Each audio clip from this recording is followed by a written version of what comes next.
Okay, so I've got my card, and I'm getting my information in there, and we're gonna get these samples into a bag. So what information am I supposed to put on this card?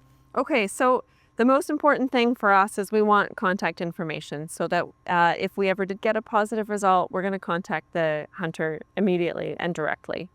All negative results are posted to our website, but we definitely need that contact information. Okay. The Fish and Wildlife ID is handy just for cross-reference.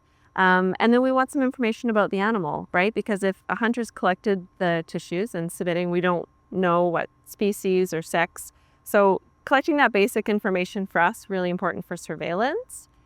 Your harvest date, kill location, and management unit we're asking for.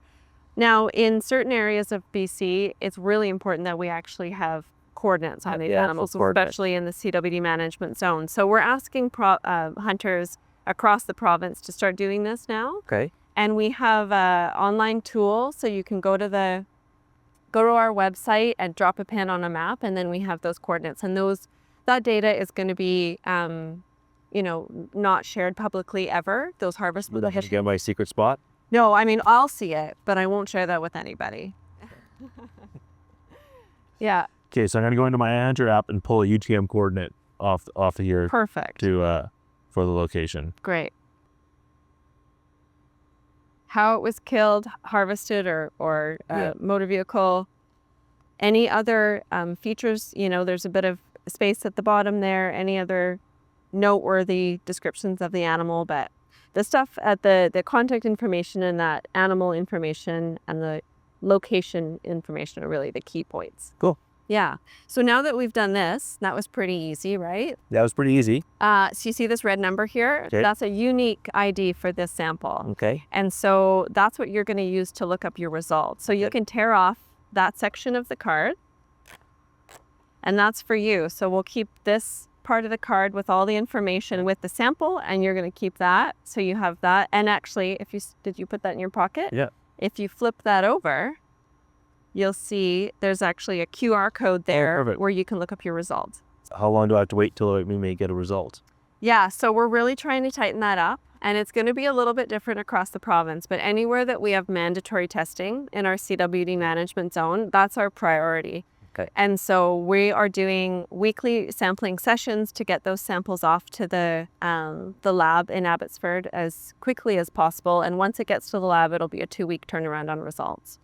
So in other parts of the province, it might be a little bit more delayed, but we're really shooting for a 2-week turnaround for any of the mandatory testing areas, and probably closer to a 4 or 5 week turnaround for other parts of the province. Okay. But we're always working to try and increase efficiencies there, and we'll get the results back as soon as we can. Awesome. Mm-hmm. Cool. Okay, so now that we have that information, the next thing we're going to do, you've pulled your tissues, any kind of plastic bag. I've got like a Whirl Pack here. You could use a Ziploc bag. Now, this is how the Whirl Packs work. So beautiful tissues in there. You just kind of fold. It's got that little tie at the top. Yep. And then you fold it over, and then those are nice and safe in there. Super smart. Yeah. All right. So then you put that nice clean bag in a second Ziploc with your card. Great. Make sure that's sealed up, and then you can drop that off at one of the freezer locations. Now, where do I find the freezer locations? Well, we've got a map online. We've got a number of freezers located across the province now, and we're always trying to add more. I think we've got upwards of 40 freezers across BC now. Most of them are concentrated in the Kootenay region and in the south, and then we've got a bunch in the interior up into the Peace region as well. But best to check the map on our website for the current location. I might take this sample somewhere in the backcountry. Does it have to go on ice, or how do I get it to you in the best way possible? It's best to keep it cold or cool. So if you have some kind of a cooler with you, or some way to keep it cool. But if you're packing meat out of the backcountry, you kind of just want to treat this as you would your meat. Okay. And it'll be fine. And are these okay to go in the freezer? Absolutely. Okay, yeah. perfect. Like most of our drop-off locations are freezers, and so it's best to freeze those down. If you have an opportunity to freeze it down, then that's great.